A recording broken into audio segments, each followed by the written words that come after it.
afternoon.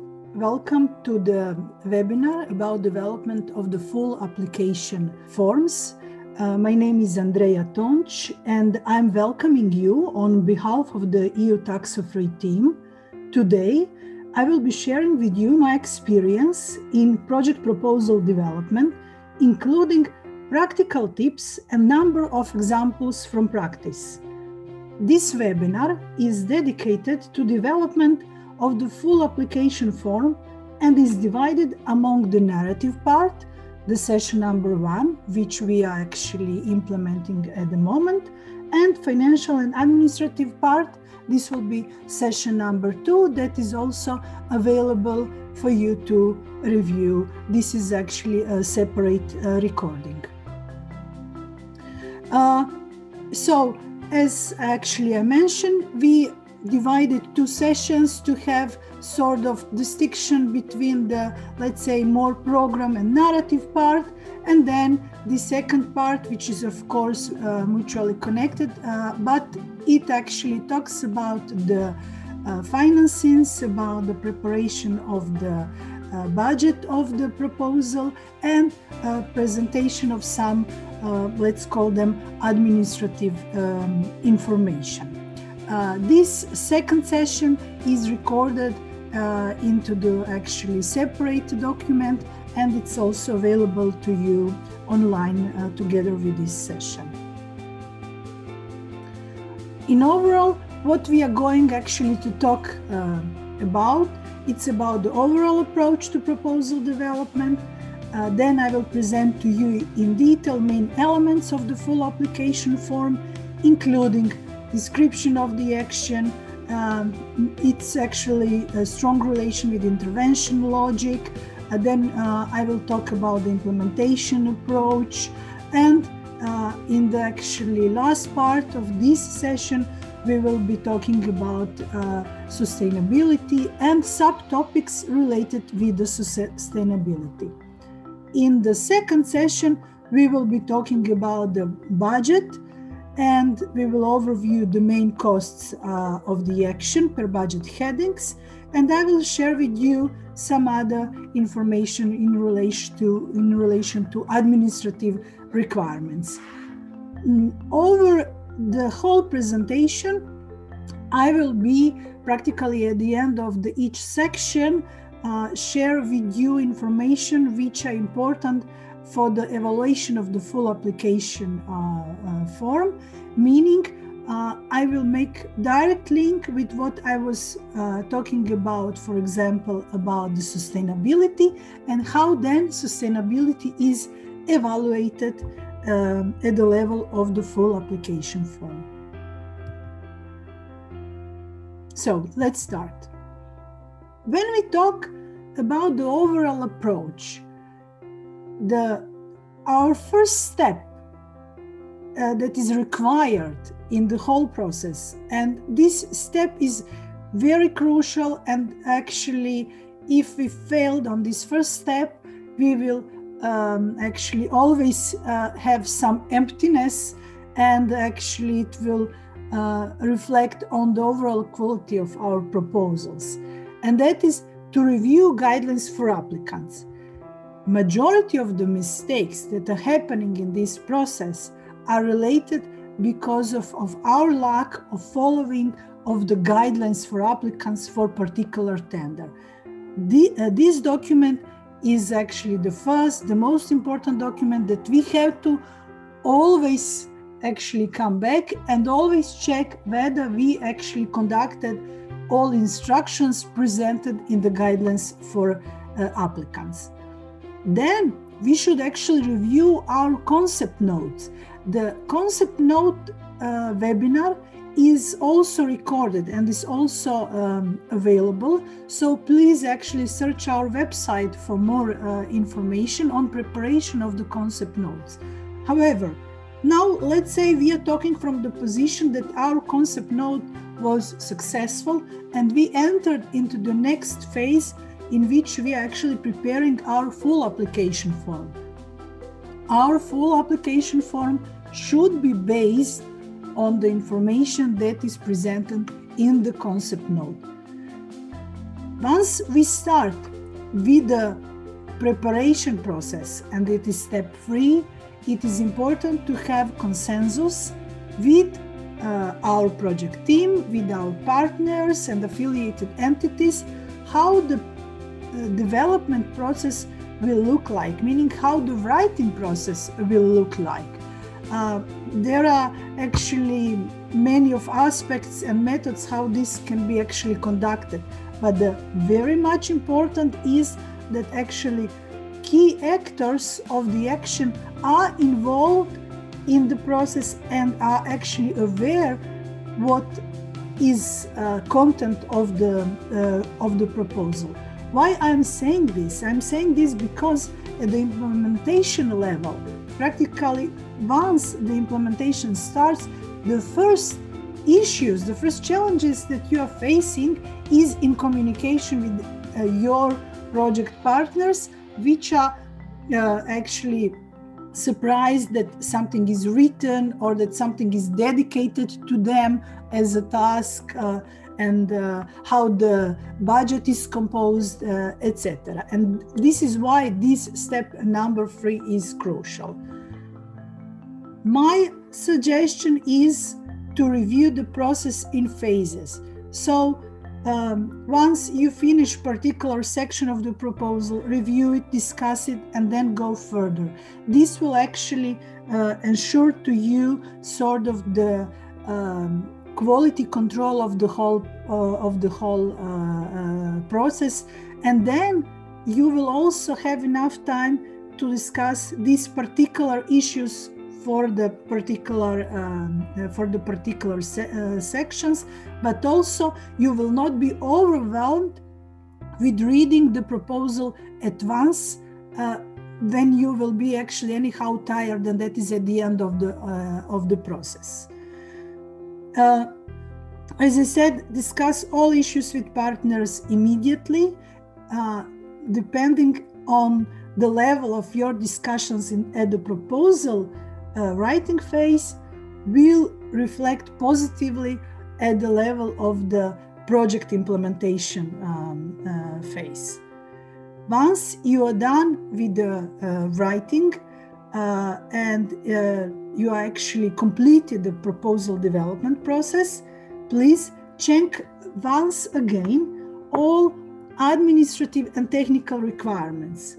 So you have the checklist, which will help you to once again conduct this quality of your work, whether you responded to all questions, whether you actually fulfilled all requirements from the guidelines for applicants, but also you can actually internally conduct the evaluation of your project proposal, since in the guidance for applicants you already have overview of the actually sample of the evaluation form, grids and questions that are asked, and so on. When we are talking about the full application form, these are key elements of the form. It is description of the action, which is usually the largest part of the proposal, in which we are actually describing our approach to intervention logic of the proposal. Then we are presenting the methodology of our work and in relation to this action plan. Then we have the section on sustainability. And in relation to all that was mentioned, we are actually fulfilling the separate document titled the log frame. Another separate document that we are filling in, it's budget, and then separate actually forms and sections on the experience and other documents that we have to fill in, sign, and so on. We are preparing proposal mainly in Word format, except the budget form, which is prepared, of course, in Excel document. So let's now Start with, of course, the first part of the proposal, and that is actually description of our action. This section gives us lots of space to express our idea. It's a maximum of 13 pages. And I like to say that this is like the heart of the proposal, the most complex part in terms of the type and size of information that is requested. Anyhow, accept your good idea and your good writing skills. What you also have to do, you have to follow the guidelines from this application form. These are like sub-questions that are guiding you concerning which information is requested here to be presented. No matter how you are already experienced with actually preparation of the project proposals, please consult the guidelines, because those guidelines, those questions in the form are reminders, very valuable reminders, but also they tend to change sometimes when also Prague is changing. So anytime when you are preparing new proposal according to some new tender, also consider whether there is some new question in the application form. Start your presentation from relevance. Please note that this section now is again evaluated at the stage of the full application form as well. So review it once again, so you can also build on this experience and on this actually inspiration your further parts of the proposal. The same relates with the target group and final beneficiaries, which also have to be presented. This is now very important, since the composition of those you are directly working will affect the budget size as well. So everything that we are now preparing and describing in the narrative part will have to reflect also in the financial part. In this section, you are also required to present the intervention logic in addition to the log frame. And I will actually now immediately present to you the log frame, and especially this new form that has some new columns and sections. Be concise and, if applicable, in the whole description of this description part, use anything that can help you to make your text more interesting. Either you will, use some bold text, italic text, even some graphic presentations, anything that can actually, let's say, empower your visual presentation of the descriptive part of the full application form.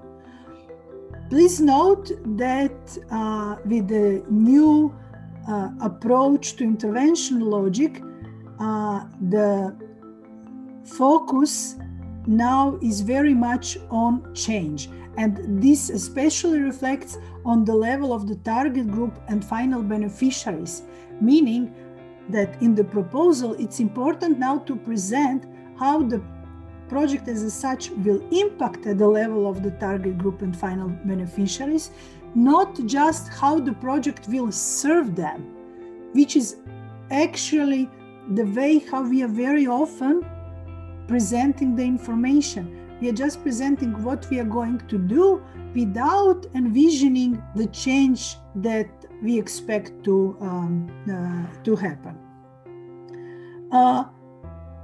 In this descriptive part, you have a separate presentation on each activity or activity packages.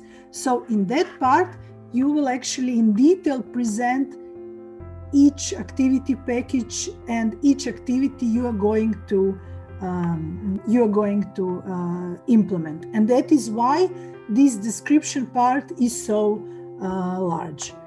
And for the end, if you are planning to provide financial support to third parties as part of your capacity building method, this also has to be described in detail in this part. That means that the description of the action is practically our operative plan, how we are going to approach to implementation level of the action, and already defines lots of operative details. For example, in relation to financial support of third parties, practically you are now already drafting elements of your small actual grant scheme, tender, and so on. This actually whole presentation is composed saying what is required and then actually giving you an overview of what are usual weaknesses in project proposals. Somehow the best how we learn, it's based on our previous experience. So let's see what can actually be improved in our practice of project proposal development. So for the beginning, when we are talking about the relevance, usually what is weakness in the descriptive part is information on the background source. For example, some study, document or similar. So which actual background source we have used in preparation of the action, based on what we are justifying relevance of our project idea. Then when we are talking about target group and final beneficiaries, what is missing is actually clear division among two groups and especially subgroups if they exist, and their description, including the qualitative data and quantitative data. Very often we have unrealistic quantifications in terms that the numbers are very high, and then we have problem at the implementation level because we, for example, presented in the application form that we will target 100 youth, and then at the end, in implementation of our project activities, we are not capable because of different reasons to mobilize more than 50. Then this is a huge problem, because then it's actually questioning whether your proposal would be successful in the evaluation process if actually presented at the first stage 50 as a target, or even less, instead of the 100 youth that will be involved in the action. When we talk about the intervention logic, very often we are missing the clear structure. Usually we have lots of text without the clear connections among the project parts. And as I pointed in the previous slide of this presentation, we are missing the connection with the change. When we are talking about activities, the challenge is that they are sometimes too descriptive. As you can notice, the keyword in this slide is the structure of information per format that will support you in implementation. So try to actually make this part as operative as possible, having information on the title of the activity and relevant number, description of the activity, main outputs that will be produced, resources that you needed. So main outputs, so immediately you are defining also the proof documents that will be needed at the implementation level. And the proof documents are, for example, very often challenge in reporting, and one of the key weaknesses of the reporting at the implementation level. Resources needed. This information, when you define for each activity, will be very much helpful when you will be designing budget of your project proposal. Insert immediately division of roles among partners. So immediately all of you will be aware how the division of work actually look like. So many of these details which are presenting your approach to work will be practically present the half of the work that you have for the operative part at the implementation level. And at the end, concerning the financial support to third parties, very often require data per those instructions from the form missing. Very often at the implementation level, we are facing lack of resources for management of grants, provision of assistance to grant beneficiaries, and very often our requirements for this actually capacity building intervention are too high, meaning that it's not the point that you in your role as grant maker have the same requirements as your contracting authority, which is European Commission. The point is that you actually simplify your approach so you can actually distribute grants for smaller actions, usually in local communities and so on. So these are the key points of the weaknesses that can actually be improved at the proposal level, and it will also empower very much the implementation level once you will be, of course, successful in competing for your grant.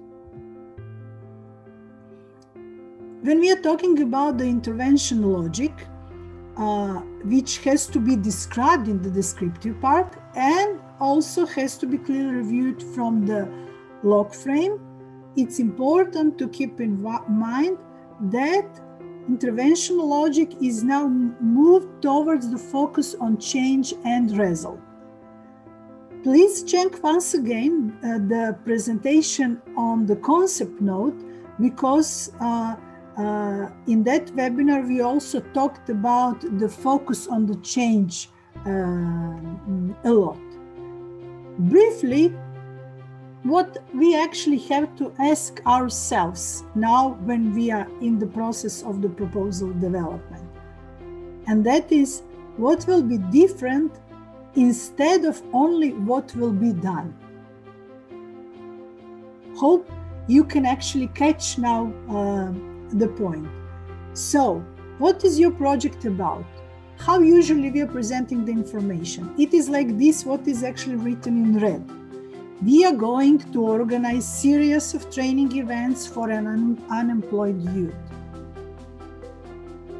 But actually, what we are going to do is we are going to support, for example, national measures for youth employment by organizing series of capacity building interventions or activities. So we are just not going to implement some training events. We all actually want to achieve more than training events. Here is the format of the log frame that has to be filled in addition to the description, and it is the format that is required by the contracting authority. I actually just prepare it here for the point of the presentation, but in the Word document you have actually the table that looks exactly like this. So what we already know about the log frame is that actually and how we are approaching to the preparation is that we are defining our level, our actually elements of the intervention logic. Here we are presenting the indicators, sources of information, and assumptions. That's how actually our approach looked like until now. Now, as you can see, already from some time, we actually need to provide more detailed information on the baseline values. And please note, this is something that is evaluated at the level of the full application form.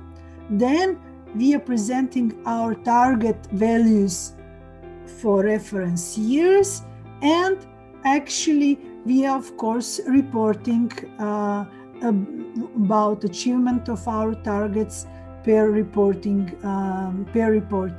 periods. Briefly, just a reminder when we are talking about the log frame. So what information we have here? We have here everything that is needed from the moment that contract is signed. Our first assumption is that contract is signed.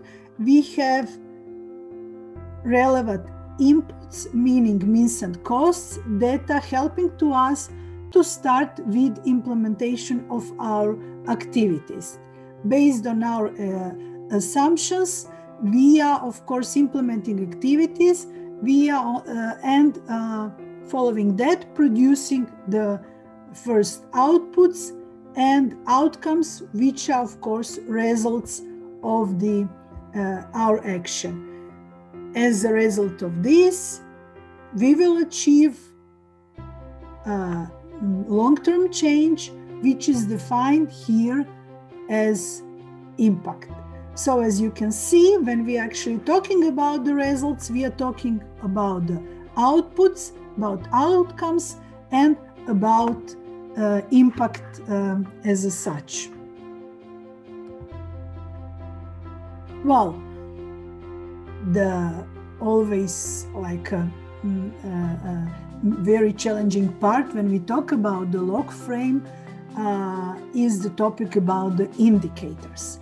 And there are always some discussion whether they are good, whether they are clear, whether they are achievable, reasonable, and so on. In majority of project proposals, the indicators are output-based, and that includes all levels. So we are practically presenting information about the number of trainings that will be held, number of people that will be trained, or how many copies of manuals we will produce, or for example, very visible in the actually recent periods, number of clicks on the website or likes on some social network. However, the key question here is, what is the meaning of those indicators which are all output-based for your progress? So what? For the exercise, I'm actually inviting you to challenge each of mentioned indicators in the following way. For example, what actually number of clicks shows to you? Why number of clicks is important for progress or success? Can we say citizens are better informed due to number of clicks on your, for example, website? Or what is the change that is happening because of the number of likes of information that is shared on social networks? Once you actually define that, you will move towards outcome and impact level effective indicators.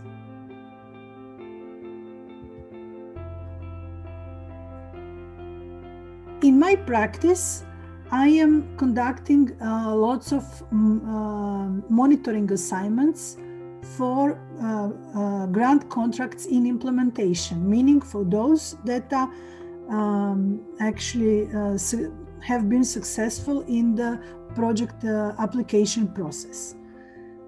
What is observed, it is that very often monitoring system is neither developed at the level of the proposal development, neither, of course, then at the level of the implementation, or it's mainly related just with the day-to-day management and day-to-day operations.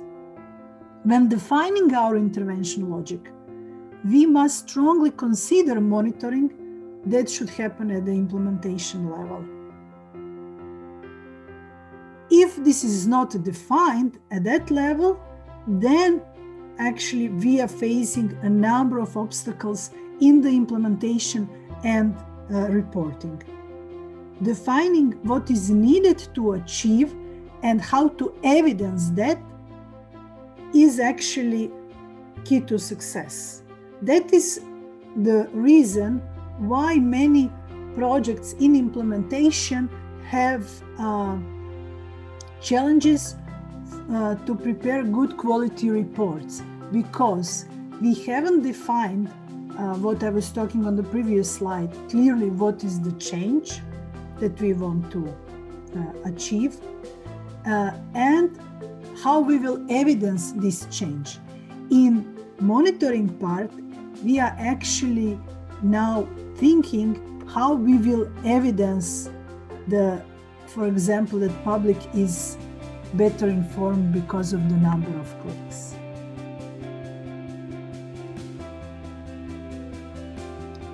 This is our average situation concerning the presentation of the information at the output level. For example, we have some training that we are conducting. We have evidence that premises are booked, materials produced, etc. We have evidence that participants are selected, we have list of participants, that they've been present, they evaluated the training, and so on. And as outputs we have, for example, number of successfully completed participants or number of CVs prepared. And that's it. That is strictly related with the particular training that was implemented. In order to move further toward the change, we must ensure sort of the follow-up on this activity. So what is happening with the target group after the training? So it's not that what is happening with the target group after the project. Even that's also very much important. But for the beginning, we need to ensure monitoring of the target group after the training. We need to ensure collection of evidence for indicators on this outcome level. Answers on these questions will actually help us in stronger presentation of the change that we are envisioning with our project proposal as such. So, yes, as a result of the training, our target group will prepare good CVs. But what probably, let's say here, for example, we would like to see is how many of the job applications they will submit, whether they will make another step, because it was not just the point that they have a good CVs and do nothing, because then they will stay unemployed. They actually need to start searching for a job, and that is the change that actually we want to stimulate with our intervention logic. At the evaluation stage, when we talk about the design of the action, we have three key sections. One is coherency, which actually evaluate intervention logic and overall design, including activities, outputs, and results. Then we have a section that evaluates content of the log frame and preparation process, which includes the preparation of the baseline study or relation to some baseline study. And we have the third section that involves analysis of the problem, of the environment in which we are going to work, or sector and so on, and actual capacities of stakeholders. So there are many, and you will see in the form guidelines, some questions, not only about you and your partners, but also involvement of other stakeholders, which is important because in that way you are actually presenting your presence in the particular community or sector by actually showing the knowledge on the key actors on the ground. So, how actually now when we describe our intervention logic, our implementation approach will look like?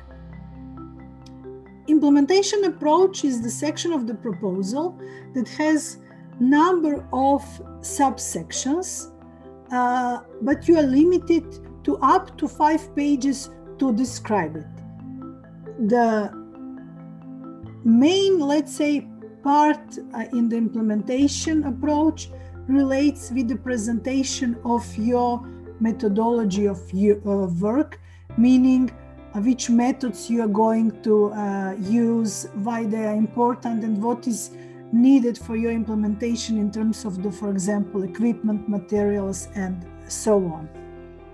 However, what you actually have to be very careful that you respond on all the sections and actually number of sub-questions, because it might seem to you that some questions are repeating in relation to concept note as well.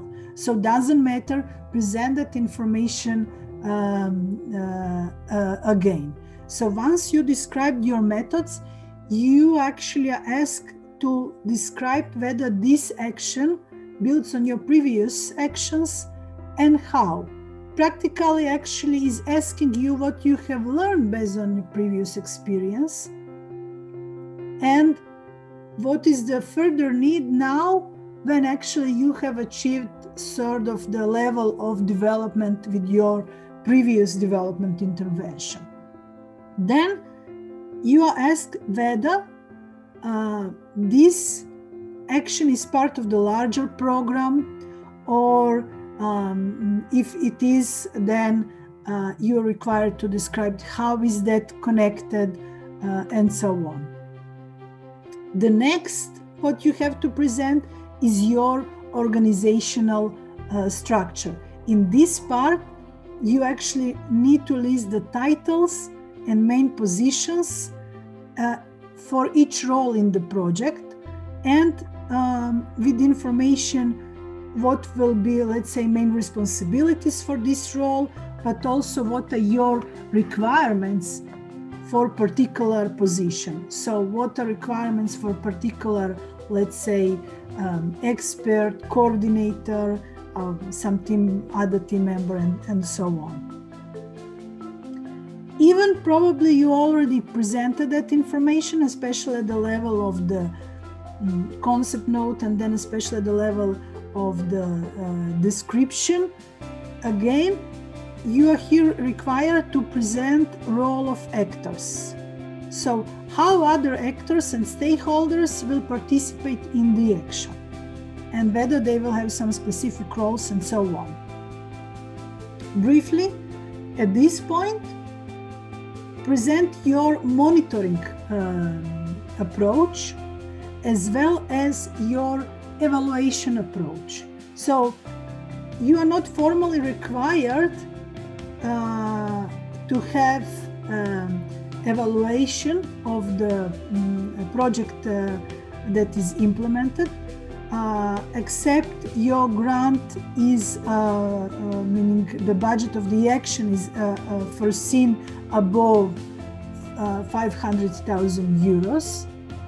However, the regular monitoring as well as regular evaluation are key components of project cycle management, and they're actually showing your overall attitude to quality assurance of the project implementation and actually collecting inputs for development of the new proposals. Your evaluation approach can be internal and external, meaning you can even conduct among your team members by yourselves, or you can hire an expert who will conduct evaluation process for you, and as a result of this, prepared an evaluation report. Why it is important to have such a report? Because this is the document that can serve, for example, as a baseline for the new action. In this section, you also have to present your approach to visibility of the action. Visibility is also often, let's say, a challenging part, and that's why it is important to be informed on the regular changes in rules and procedures concerning the visibility requirements, and this information is always presented in the guidelines for applicants. Briefly, what are the main weaknesses of implementation approach? Very often we have modest information on the methods that will be used. Often also we do not respond on the question about the previous actions. That also the same relates on the question about whether the action is part of the larger program. When we are talking about the organizational structure, usually only the list of positions is provided without information on the short actually job descriptions and the requirements for particular positions. Please consider this information is important for the budget, and if you develop this information here, because it is required and it will actually ensures to you better scoring, this information you will also use for the justification of your costs that are presented in the budget form. What actually is further weakness in this section of the proposal? Usually the role of partners is not actually described, or information on the stakeholders is missing. Information on the monitoring plan and the evaluation approach is often either modestly presented or even not presented at all. And when we are talking about the visibility, I would say very often we are not using opportunity to get EU grant to actually promote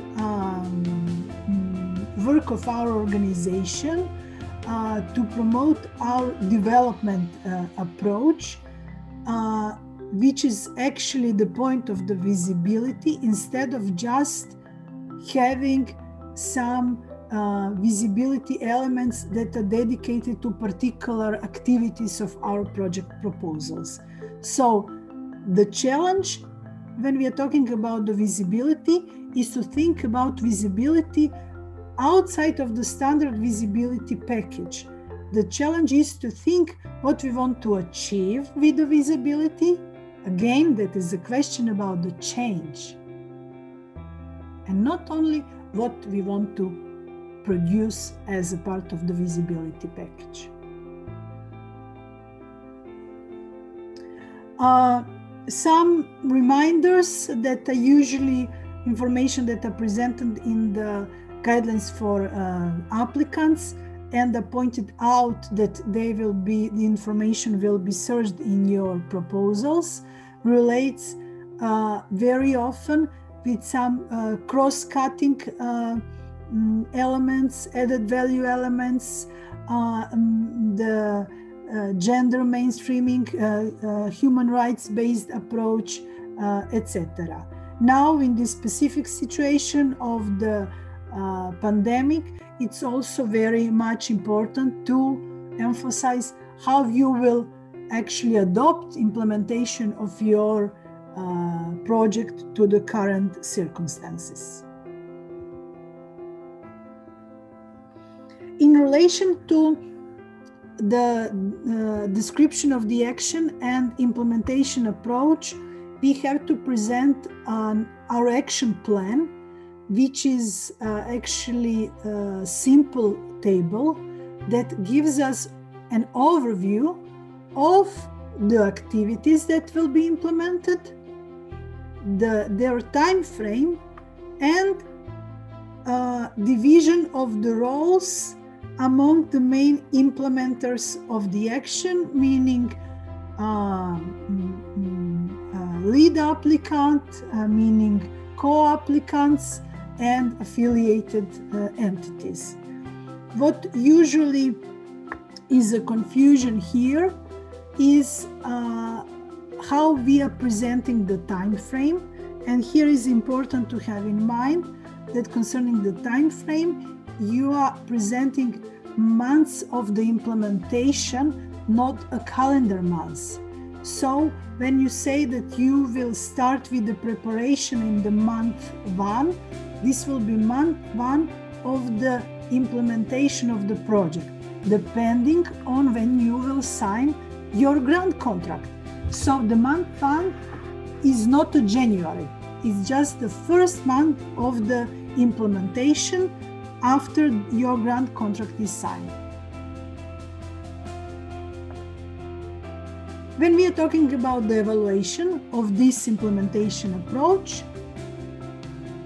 the first that is evaluated in this section is our action plan, whether it is clear and feasible and whether it is realistic, meaning whether we have information what will be done, but also whether it is realistic to implement something in period of 12 months, 18 months, concerning the quantity of the activities that are envisaged. Then, as you can see, monitoring is also evaluated. Whether effective and efficient monitoring system is established and whether evaluation is planned. So this is evaluated, and this can be actually maybe the key point of your success or your failure in the application process. And then the third key component in the evaluation stage concerning the implementation approach is involvement of partners, meaning involvement of co-applicants and affiliated entities, and their participation in the action implementation, meaning their active contribution in the role of entities responsible for particular actions, for particular tasks, and so on.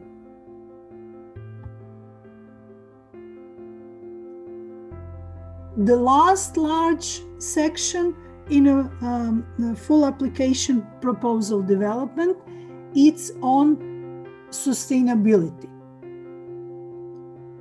Have you ever asked yourself, what would you say today about project you have implemented 3 years ago? How you would actually talk about it today, and whether actually the results of the current action are built on that? So, what are the main elements of the sustainability section? Here we have several, again, subsections. One, it's about the expected impact. Another one is about the risks. Then we have one that is actually titled sustainability. And then we have certain questions about the dissemination plan in terms of dissemination of information about our action. And of course, its achievements. When we talk about expected impact, please consider that description of impact is actually requiring information on the impact on target group and beneficiaries. And you are actually required to present, whenever possible, both qualitative and quantitative data. The impact can consider technical, economic, social, policy, like improved legislation, and so on. Please consider here that the one very important word, and that is expected impact. Why that is important? It is important because it requires from us to present our idea on the long-term change that we expect that will happen. So don't just copy-paste data already presented at the description of the action. This is now your opportunity to provide your view of perspective in relation to the target group and beneficiaries.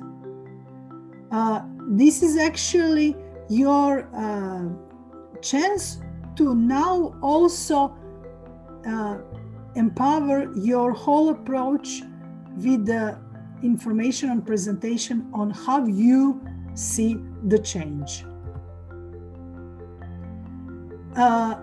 Another subsection is talking about the risks. And here actually what you are required to provide is information on possible expected situations that might affect implementation of your action. Usually it's very good to present in relation to packages of the activities or presentation of the activities. It is usually much easier, and then it helps you to not forget something. But of course, you can add also other actually aspects depending how your project is designed. What is important is to define risks and actually to present your idea how you will deal with it. So what is your contingency plan, which measures you will conduct to either prevent the risk, which is of course expected, or actions that you will conduct in case the situation happened. Of course, we cannot predict everything. The project implementation are part of our lives, and we cannot predict everything that will happen. But of course, certain, let's say, tasks we can conduct in order to prevent that they happened, or in order to help us to be ready in case they happen.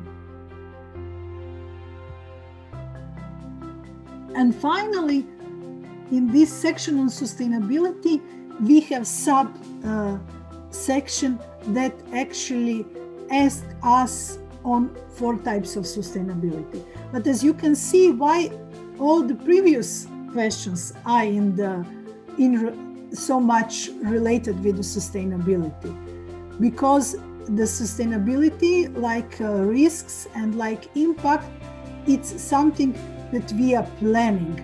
But at the moment, we cannot be 100% sure how this will look like, because of course it will depend on the overall implementation of the action. However, we cannot achieve sustainability if we are not planning it. How the action will be sustainable after the completion?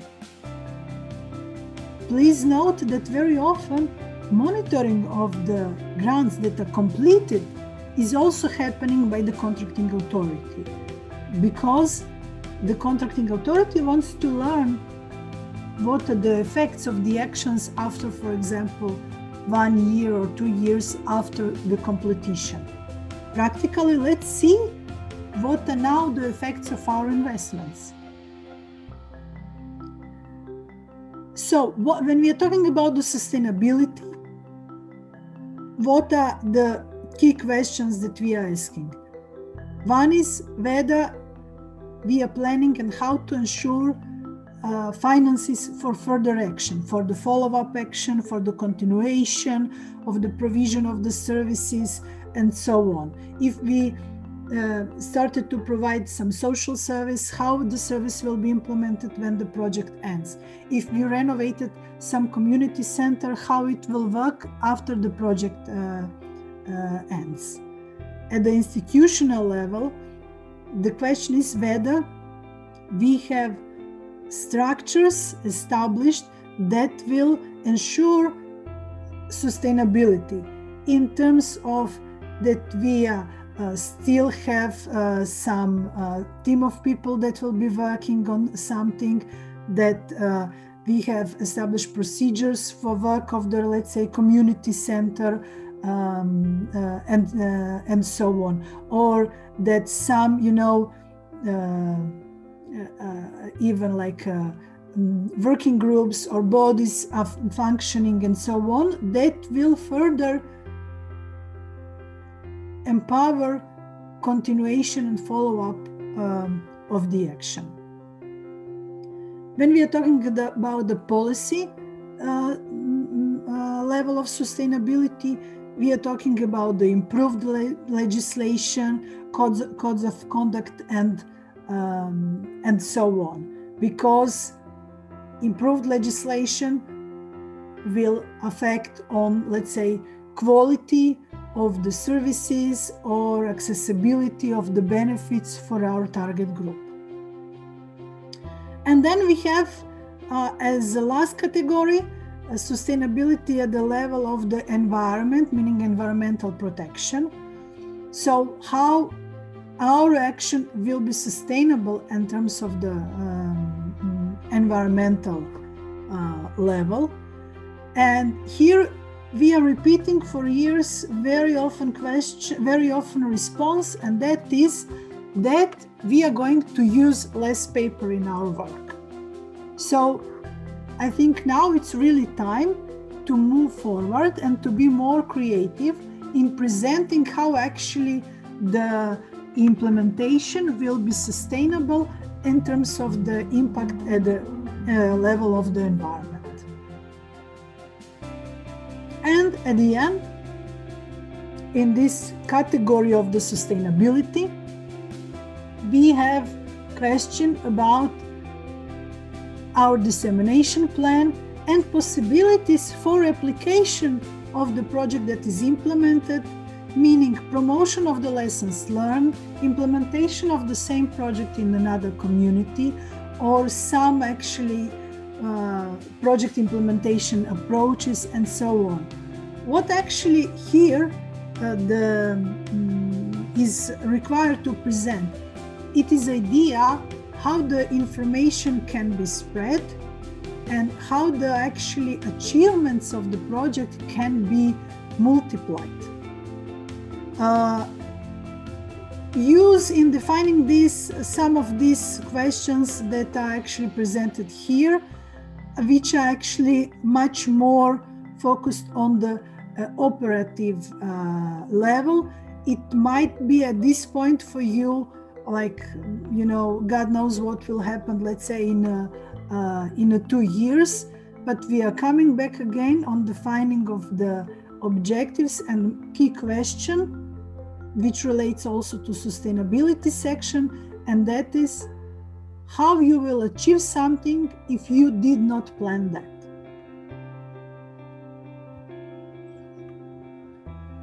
And here is the brief overview, how the sustainability is evaluated.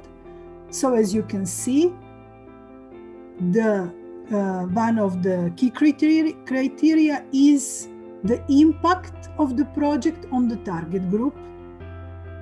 The second is the question about the multiplier effects, like replication, extension, knowledge sharing, and so on. And the last one is about sustainability of the results and action at the 4 level of the sustainability that I just actually presented. So, thank you very much for following this presentation.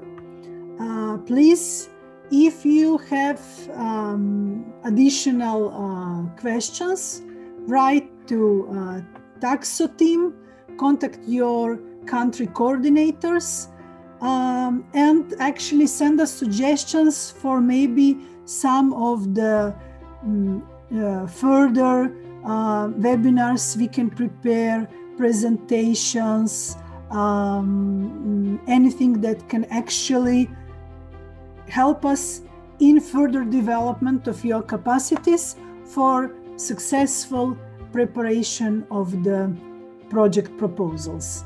Also, just as a reminder, now you can also review session number 2 about the budget development and preparation of the financial construction of your project proposals. Thank you very much once again for being with us. Wishing you a good day. Welcome to the second session under the webinar Preparation of the Full Application Form. This session will talk about the budget and administrative requirements of one proposal. My name is Andrea Tonč, and today I will be actually leading this presentation in the role of the Tacso capacity building expert and expert for management of grants.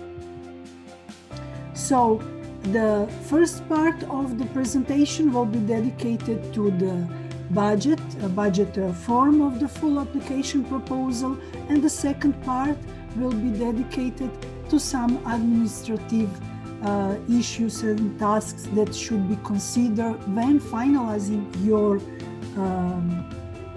grant application process. When we are talking about the budget and development of the budget, there are certain issues that I would like to point out.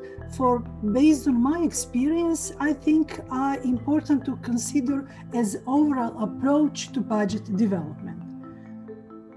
For the beginning, and it's always the first step, as I said also in the previous session, is to review guidelines for applicants, because guidelines for applicants are actually sharing with us information on the rules and procedures, including how the budget should be composed and what are eligible and non-eligible costs of the action. Following that, we are actually going to review our description of the action, primarily part which relates with activities, because when we are talking about the budget, it is actually presentation in numbers and financial calculations of our narrative part of the proposal. Third step that we actually have to conduct is to ensure that members of our project team, including co-applicants and affiliated entities, have basic understanding on the budget-related rules and requirements. This is important because once the project implementation starts, we need to ensure that not only the core team members, but actually all actors of the action are well known concerning the rules of the transparency, cost effectiveness, and so on. When we are designing the budget, it should actually take into account that this is not a list of wishes. It is not the point that now in the budget we list everything that we would like to buy. Because if this is not justified in relation to description of the action, then the particular costs will not be actually accepted. Once actually we enter in the process of the signing of the grant agreement, prior that final stage, the contracting authority is actually conducting the detailed review of the budget to check once again whether all costs are eligible and whether all costs are needed, and of course whether they are arithmetically correctly calculated.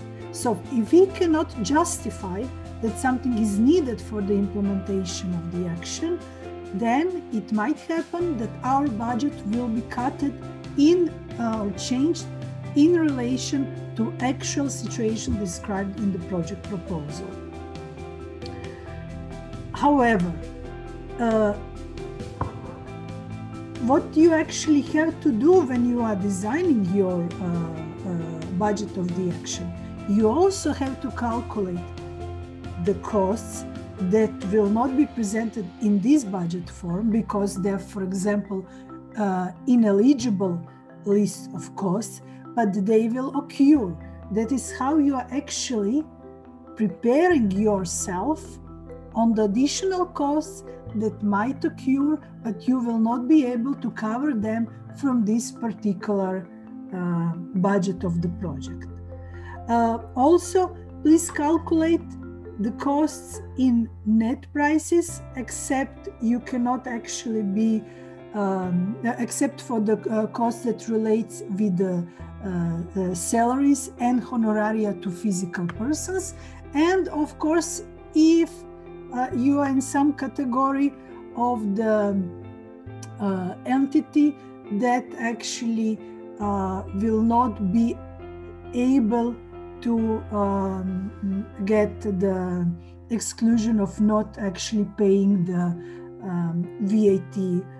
VAT costs. The VAT as such, according to the rules, as well as other taxes, except those related with the social benefits, are actually ineligible type of the cost.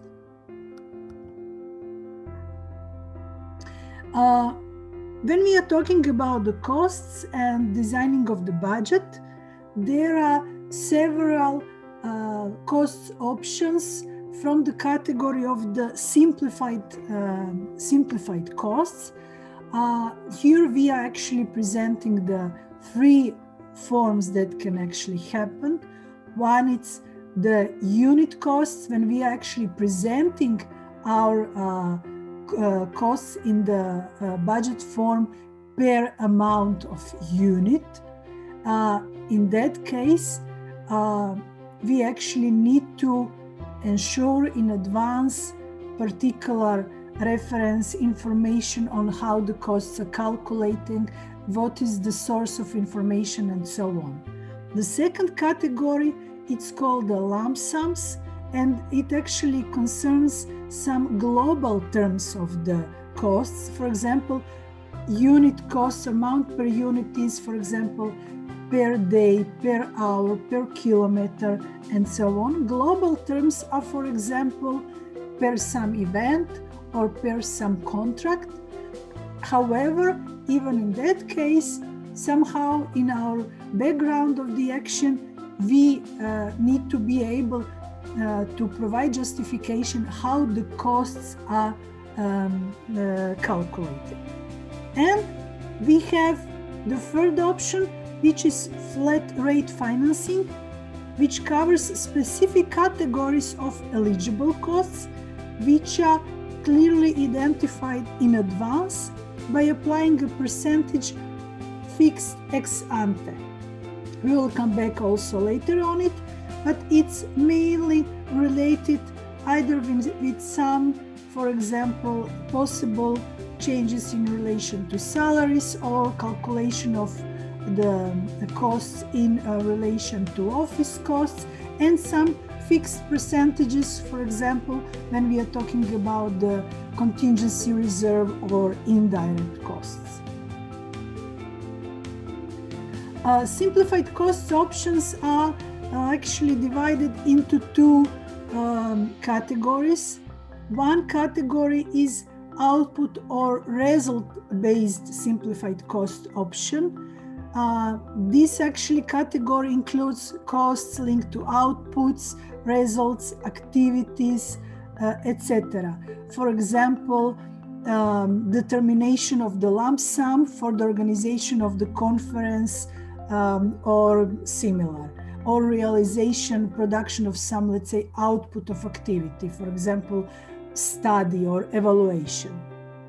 The second category is other recurrent simplified cost option. This actually second categories entitles simplified costs option embedded in the cost accounting practices of the beneficiary.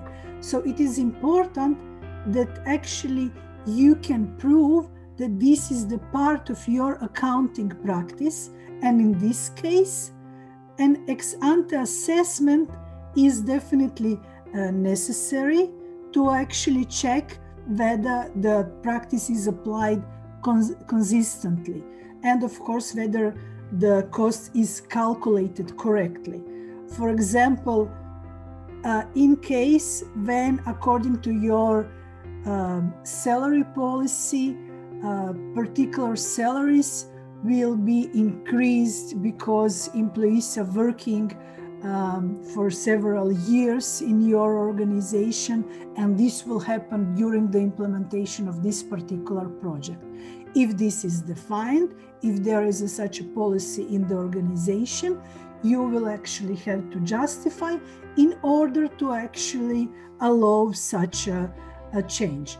The very similar is when this option is applied for calculation of the project office costs as in relation to number of the projects under implementation or number of staff that is working on the action or in the office, meaning when you have situation in relation to increase of number of people in the office. Our budget form is defined in Excel format, and it's actually divided into three sections, three working sheets. One is budget, second one is titled justification, and the third one is titled expected sources of funding and summary of estimated costs. All three working sheets are of course mutually connected. The budget one is actually presentation of the costs in, let's say, the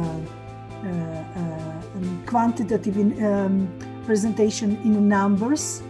The justification is actually narrative part of the budget, and the third actually working sheet is just a summary of information that are presented in previous parts of the budget, and actually budget as such.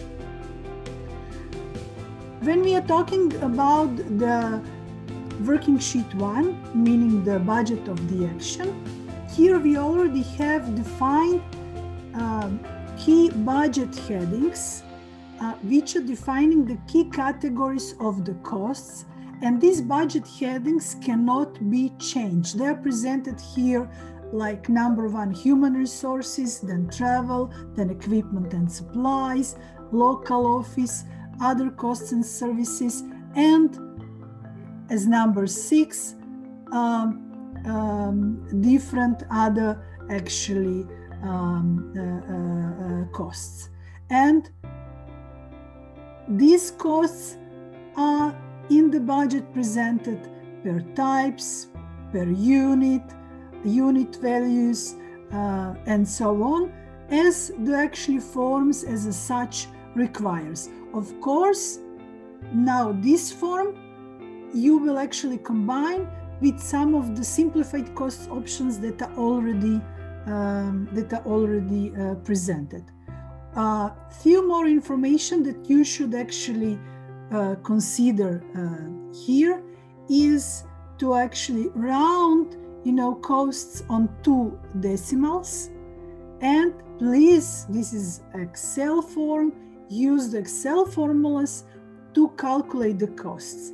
So this is important because of the accuracy, because it's easier to actually check, etc., etc.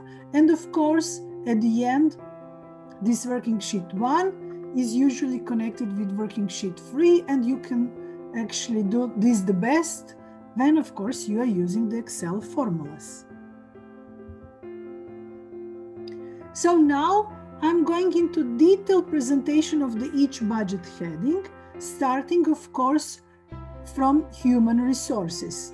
As you can see when you open the budget form, in the human resources, you are actually presenting your, let's say, core staff of the action. Those are the positions which are related with the management of the action, administration of the action, and which are related with the implementation of some continuous services under your project. In case you are hiring some experts, either as individuals or some entities like companies or agencies, to actually provide you some service, then this actually cost you will be presenting under the budget heading 5, other costs services. Here you usually present information of engagement per month or per day and per hour. In relation to human resources costs, in this actually budget heading, you are also calculating per diems, which actually members of your staff are receiving in case of implementation of the activities that are requiring traveling and overnight staying. This is how the actually budget form looks like, with, of course, now inserted 2 examples. One example is when we have a position that is engaged full-time on the project.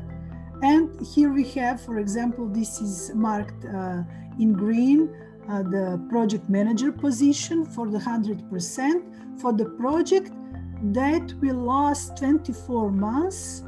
And the gross salary for that position will be, for example, 1,000. Let's say in this example, 1,000 euros. And then you have a simple calculation of the gross salary and number of months. However, not all your staff will working all the time, full time on the project implementation. So that means we will have examples of the part-time work, which then should be calculated in the following way.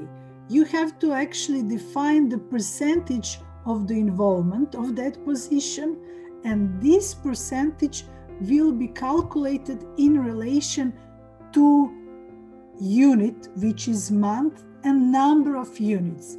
Meaning, if the total number of units is 24, and this person will work 50% of that number of units, then this will be decreased to number of 12, because 12 is half of the 24 months.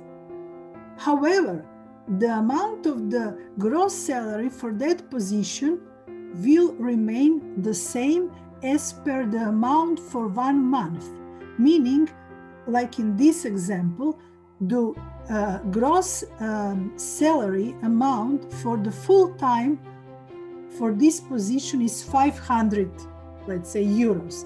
That means we are entering here the 100% of the amount and 50% of the quantity of the units. This is how the calculation of the human resources costs should be calculated.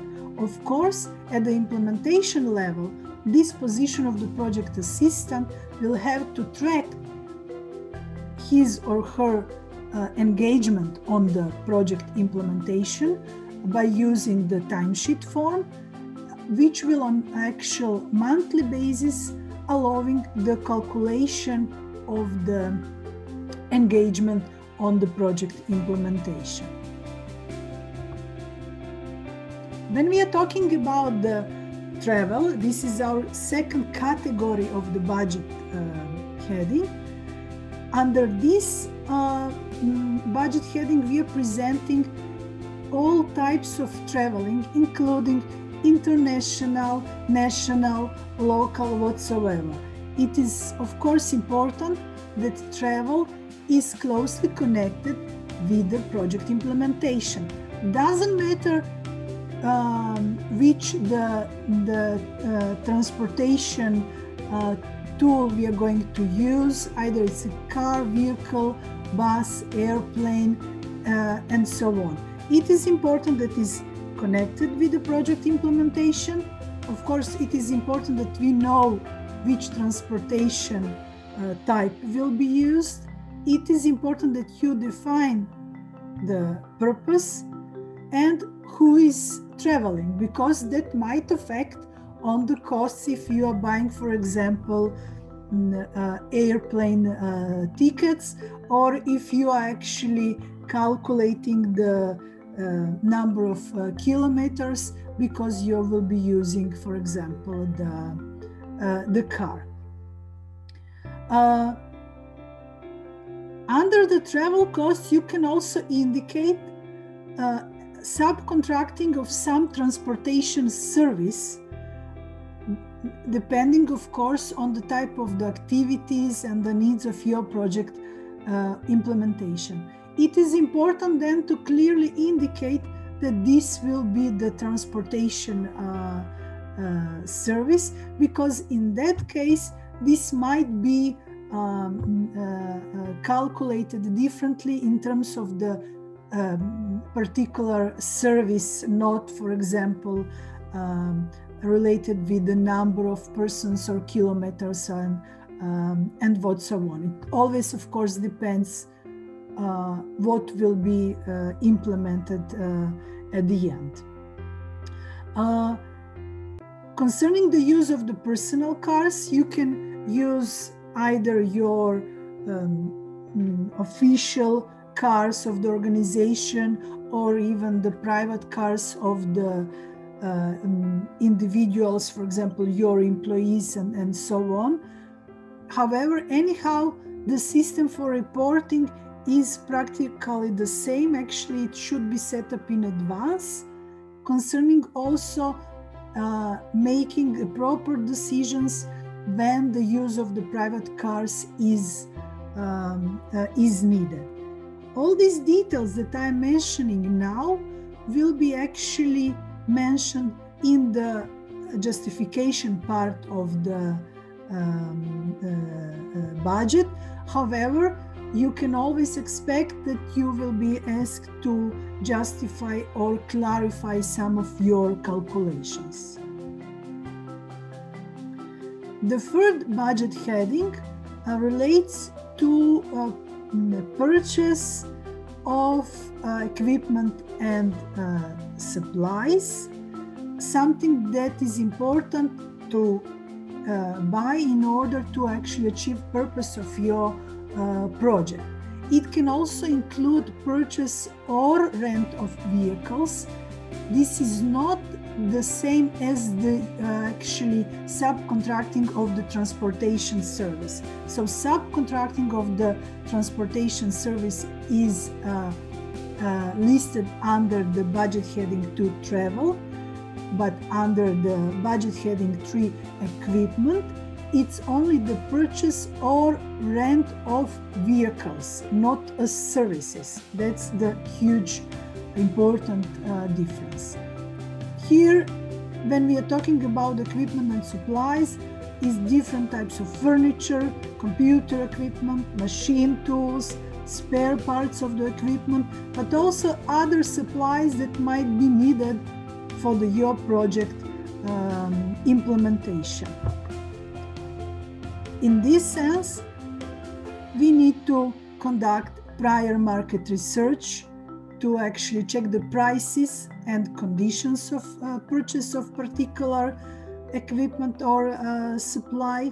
We also, of course, in advance need to define quantities, but also specifications of the equipment that we are buying, including even if it's not a computer equipment, but some furniture, because it will be required to conduct tendering process for such purposes.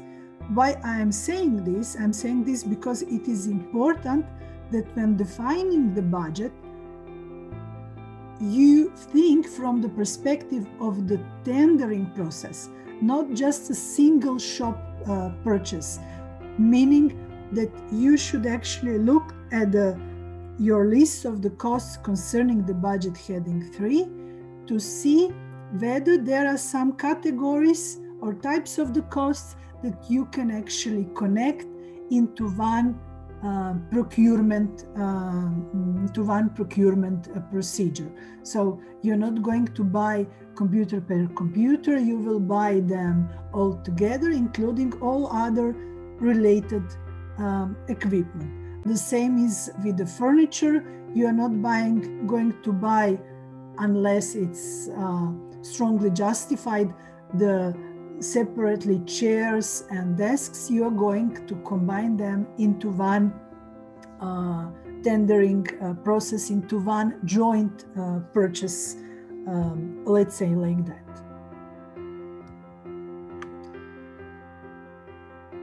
Budget heading local office is dedicated to operative costs of the office that we are actually that is needed for the management of particular project on the ground, meaning at the local level.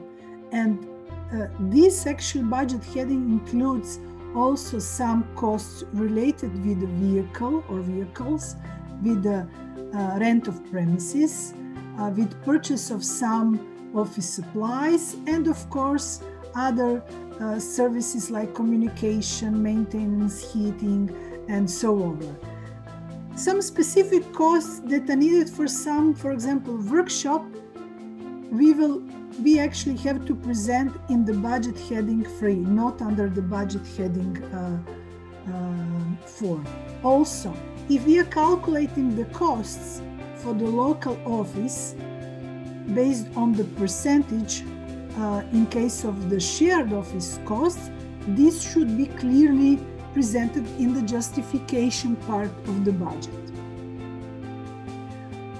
It is very much important that we ensure proper documentation when renting premises from individuals, because very often in practice that is a problem in terms of the tendering procedures, in terms of respecting that the proper contracts are in place, and that, for example, transparency and cost effectiveness ensured, and so on. Budget heading 5 is usually the longest budget heading in one project proposal, because it relates directly with implementation of activities. And this immediately points out to consider, to check whether it is clear connection of each cost here made with the particular activities. That is usually is advised when presenting the costs. Put in brackets information on the number of the activities. That is, for example, why the number of activities is important part of the title of the activities, like activity 212 workshop on CV development. So then this information we put here in the budget in relation to particular costs, or we can even group costs in relation to particular activities. This will give easier overview of the budget and evaluation of the budget, and of course it will be much easier for later on management at the implementation level. Here is the example how this actually look like in practice. We have, for example, information on engagement of some trainer or expert for 5 working days. This is here presented as a lump sum amount per contract, but it could also be presented as units, meaning we have working day as a unit, and then we would have 5 working days and cost per 1 working day times 5. These are, for example, 2 options on how we can present this type of the cost. Of course, there are certain differences how then we have to actually report on the costs when it's per contract, meaning that it will be linked to some output that expert has to produce, while when we have per working day, then actually expert should prove with the timesheets also his or her engagement in the process, and that these are 2 key actually differences. Another example is related with some refreshment costs per person, where we have actually costs defined, what the costs include. For example, refreshment costs here include coffee, water, juice, lunch, whatever. The amount for this refreshment is €5 per 1 person, and we have envisaged here, for example, for this event, 60 persons, for example. What is often happening at the implementation level, and then it's actually should be repaired, it is that at the implementation reporting level, often it's happened that we tend to change number of units, which is not possible if it's calculated like this, but not like refreshment or conference cost as a lump sum cost. So if we have calculation per units, then it should be reported per units. Then you cannot just put one invoice with a total amount of €300. You actually have to present the calculation of the costs as it was budgeted. Unless you actually were allowed some budget changes which are approved by contracting authority.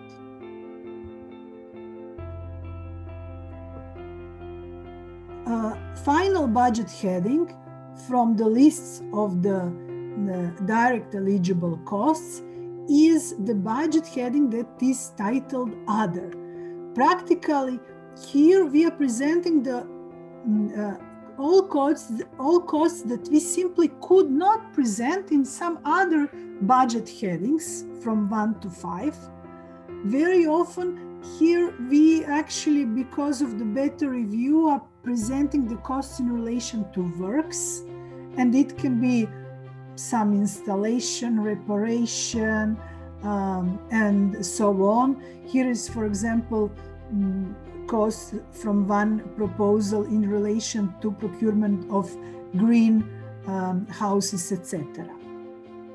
One thing from the experience that I want to share with you relates with the works, because they tend to be somehow always challenging in implementation, especially in defining of the actual costs and in the procurement process.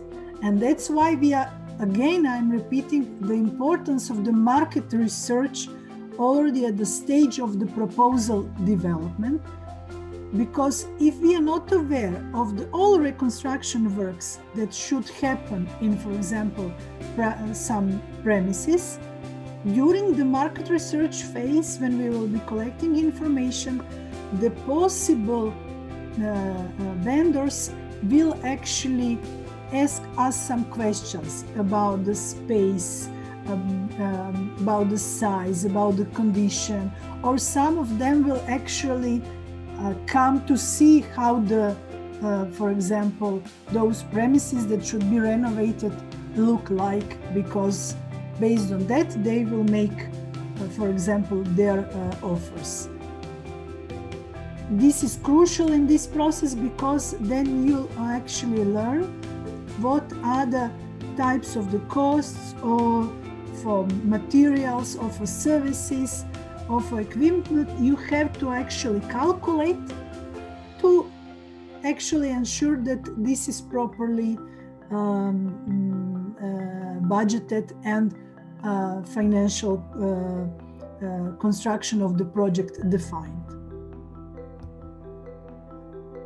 And then, let's say, in the second part of the working sheet number 1, you have number of budget headings from 7 to 13, which are like separate budget lines, which are helping to us in making the final calculation of our total budget. This is how it's presented in the budget form, and this is how actually what is the actual meaning of these budget lines. So in the number 7, you are entering the subtitle of what is calculating from 1 to 6. Then in the number 8, budget heading number 8, you will calculate up to 7% of the calculations of the budget of the direct eligible costs, and this is the fixed amount that you will then use if you, of course, budget and it's needed for your project implementation as indirect cost option. Here you have maximum percentage that you can use, meaning you can even use less or not use it at all. The point is that this calculation of the fixed percentage, not fixed amount, will be used for reporting on your project implementation. Meaning, if at the end of the project implementation you spend less amount than it was originally planned, then a percentage of that amount that is reported and actually assessed as eligible will be calculated. That is why here you, of course, entering an amount, but based on the percentage. So if your indirect costs are 7% of the direct eligible costs, it will be in the relation of the direct eligible costs at the end of your implementation of the action. The same is with calculation of the costs in relation to contingency reserve, which is maximum 5% of the budget heading number 7, meaning it's 5% of the direct eligible costs. The contingency reserve can be actually, let's say, open and spent only in case of contingency situation. If such situation happens during the implementation, you have to report it towards the contracting authority, And you need to actually receive an approval, which will be in form of the addendum of your grant contract, that will actually allow to you use of the contingency reserve costs. So the costs that are declared as indirect can actually happen any time at the level of the project implementation, and you are of course using this amount of the funds available as needed. But the contingency reserve will be treated as eligible only if you actually reported and conducted the necessary grant agreement modifications approved by contracting authority. Okay, let's move on. On another topic, which is related with the possible calculation of the volunteers' work. I will actually present that now in a minute, in the next slide. This is actually one of the novelties concerning the calculation of the costs and cost options. Other budget headings are very clearly indicating subtotals of the total eligible costs and, if allowed, other costs in relation to taxes and contributions in kind. That depends from, of course, EU-funded programs.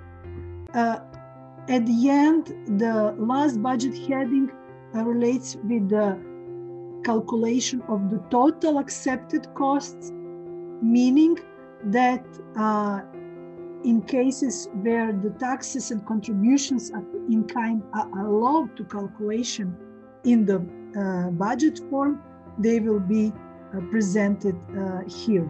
Otherwise, if not allowed, the total accepted costs budget heading will be practically the same as the budget heading 11, which is total eligible costs. Okay, volunteers' work. It's treated in this case as contributions in kind, and if it's allowed by the guidelines for applicants, you can calculate those costs as co-financing of your action, with a limit that they can actually comprise of up to 50% of the your co-financing.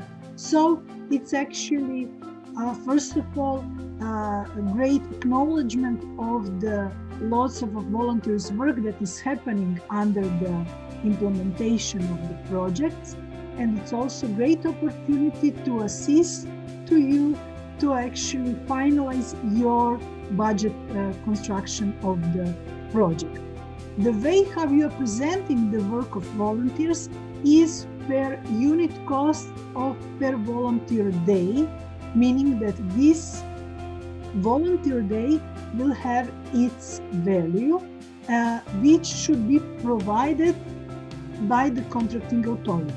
That means in this case, you have to contact the respective contracting authority to see what is allowed calculation of the costs per volunteer day, so you can calculate number of days in relation to your project implementation as such.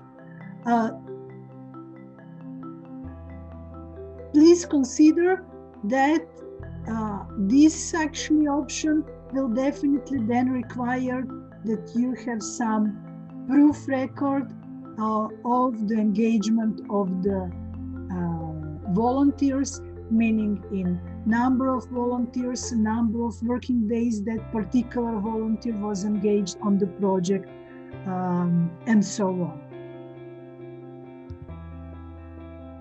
So this was the presentation of the working sheet 1, and now we are actually coming to the end of the session, in which I will actually present you some other two other working sheets of the budget and some administrative information in relation to your proposal. So the working sheet number 2, which actually relates with the justification of the budget, is literally saying the narrative part of the working sheet number 1. So in this part, we are actually clarifying the budget items because they might be written in some shortened terms and so on. So making a definitely stronger connection with the project activities, unless it's some cost or position related with the overall management, which also then should be pointed out here. And here we are also justifying the calculation of the costs, meaning that we are pointing out the source of information which we found in our market research and how we actually calculating, presenting the formula of calculation. So this should help us in better presenting of the costs of the budget. This should also help us at the implementation level as a reminder how the costs are actually calculated. This is the brief information, but valuable for the whole process of contracting and later on reporting. The last working sheet is actually summary of the costs and summary of the funding. So here it is important to connect the final amounts with the working sheet 1 whenever needed when we are talking about the final amounts and division of the total budget, and then division of the proportions in relation with the co-financing from the EU and co-financing from other sources. The other sources include our investments, meaning from our funds, and possible funds from other donors. Also, it will include possible investments from our partners, meaning co-applicants, and so on. At the level of the proposal development and actually application process, it is not expected that we have defined all sources of possible funds for the implementation of the action. And in that case, if we have no information on other donors, then we will actually present the required co-financing as our co-financing, meaning that this information at the final level of the final project reporting can change in terms that at the end we will present the actual information of the co-financing sources.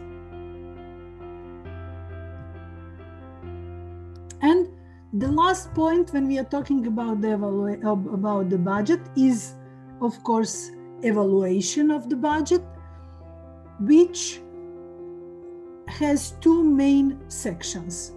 One, it's related with evaluation, how the activities are reflected in the budget. And second,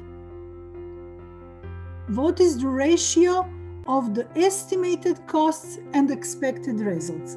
As you can see, this calculation has double value, meaning you can actually get maximum of total of 10 points for this.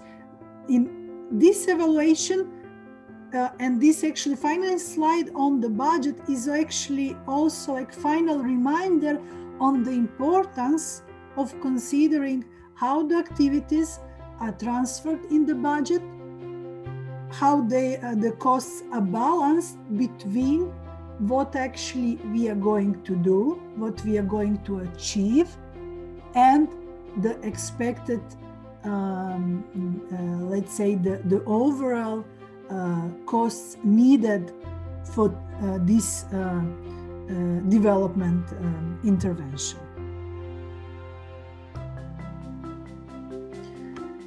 So now the final session and the final slides will give us information on some administrative requirements that we actually have to consider when filling in full application form, and they relate with experience of applicant as such, meaning lead applicant, co-applicants, meaning our possible partners, and as well affiliated entities. For the beginning, in majority cases, and this is always immediately pointed out in the guidelines for applicants, you have to register your respective organizations in the system called PADOR. It's the electronic database in which you are listing your experience in similar actions or other relevant actions, usually for a period of 3 years.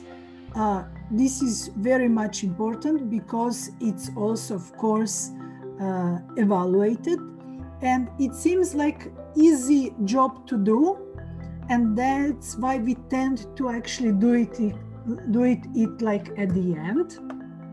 And then usually at the end we are facing lack of time, and then we are sorry why this was not done better, and so on.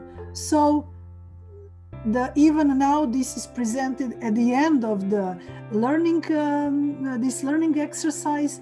Please do not actually put that on the side as a less relevant work to do, and consider time that is needed to actually structure information and to fill in relevant required forms. Why? Because this is important for the evaluation of your financial and operational capacities. This can actually make a big difference in final evaluation of your proposal. So even if you have excellent proposal developed, if you do not prove capacities needed for the implementation of the described action, you will actually unfortunately fail.